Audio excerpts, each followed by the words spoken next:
तो एन्जॉय एंजैमी, ये गाना तो हम सबने सुना है ना? इसकी धुन तो दिमाग में बैठी जाती है। पर क्या कभी इसके शब्दों के पीछे जो कहानी है, उस पर गौर किया है? चलिए आज इसी गाने के दिल में उतरते हैं और इसकी कहानी को समझते हैं। शुरुआत होती है इस आवाज से, कुक्कू कुक्कू। सुनने में तो ये बस एक कोयल की कूक लगती है ना? लेकिन असल में ये सिर्फ एक आवाज नहीं, ये इस पूरे गाने की धड़कन है, इसका दिल है। एक ऐसी पुकार जो हमें सीधा एक जीती जागती, सांस लेती हुई दुनिया में खींच ले जाती है। देखिए, कोई भी गाना सिर्फ धुन या बीट्स का कलेक्शन नहीं होता। हर गाने में एक कहानी छिपी होती है। तो सवाल ये उठता है कि एन्जॉय एंजामी हमें कौन सी कहानी सुना रहा है? चलिए आज इसी सवाल का जवाब ढूंढते हैं। तो कहानी की शुरुआत कहाँ से होती है? इसकी शुरुआत होती है उस माहौल से, उस दुनिया से जहां ये कहानी सांस लेती है। सबसे पहले ये गाना हमें ले चलता है प्रकृति के बीच, एक ऐसी दुनिया जो आवाज़ों और जिंदगी से खचाखच भरी हुई है। इस गाने के बोलों पर जरा ध्यान दीजिए। इसमें एक पूरा का पूरा इकोसिस्टम बसा हुआ है। किंगफिशर है, तैरता हुआ मेढक है, इल्ली है, मोर, काई, मुर्गी, तोता और तो और कुत्ते, लोमड़ी, बिल्लियां भी हैं। ये सिर्फ जानवरों की एक लिस्ट नहीं है, नहीं, ये इस बात का सबूत है कि वो दुनिया कितनी जिंदा दिल है, जिसके हर कोने में, हर जर्रे में जिंदगी धड़क रही है। और फिर ये लाइन आती है कि झीलें और तालाब कुत्तों, लोमड़ियों और बिल्लियों के भी हैं। अब ये सिर्फ एक लाइन नहीं है, ये एक बहुत बड़ा, बहुत गहरा बयान है। मतलब ये कि ये धरती, ये दुनिया, ये जमीन सिर्फ इंसानों की जागीर नहीं है, ये हम सबकी है। एक साझा विरासत जिस पर हर जीव का, हर प्राणी का बराबर का हक है। तो जमीन की बात हो गई, प्रकृति की बात हो गई। अब कहानी और गहरी होती है। ये अब जुड़ती है लोगों से, हमारे इतिहास से, हमारे पुरखों की आवाज़ों से। हमारे पुरखों ने हमें ये मिट्टी वसीयत में दी है। सच कहूँ तो यही इस गाने का दिल है। ये जो ज़मीन है, ये सिर्फ एक ज़मीन का टुकड़ा नहीं है, ये एक पवित्र धरोहर है, एक अमानत जो हमें हमारी पिछली पीढ़ियों से मिली है, और इसे संभाल कर रखना हमारी जिम्मेदारी है। और ये जो कहानियों का सिलसिला है, ये रुकता नहीं है। देखिए कैसे ये आगे बढ़ता है। एक वक्त था जब पुरखे अपनी जिंदगी को गीतों में जीते थे। फिर वो कहानियां दादी तक पहुंची जो अपनी परंपराएं और किस्से सुनाती हैं। और अब वही कहानी सुनने के लिए पोता बेताब है। ये एक धागा है जो पीढ़ियों को एक दूसरे से जोड़ता है, एक अटूट सिलसिला। गाने में एक खास इंस्ट्रूमेंट पढ़े का जिक्र भी है।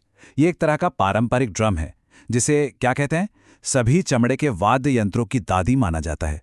सोचिए, तो ये सिर्फ एक बाजा नहीं है, ये पुरखों से बात करने का, उनसे जुड़ने का एक जरिया है।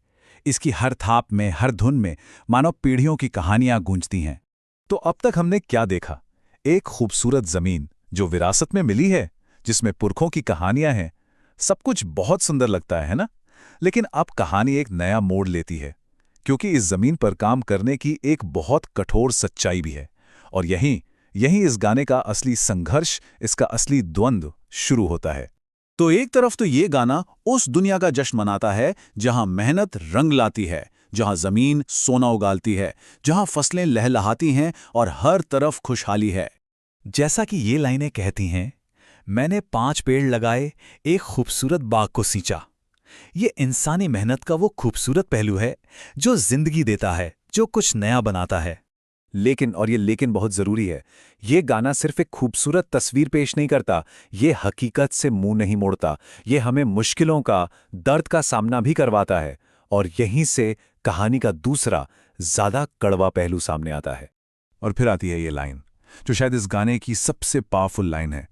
मेरा बाग फल फूल रहा है, फिर भी मेरा गला सूखा है। जरा सोचिए इस पर। एक ही सांस में खुशहाली भी है और तकलीफ भी।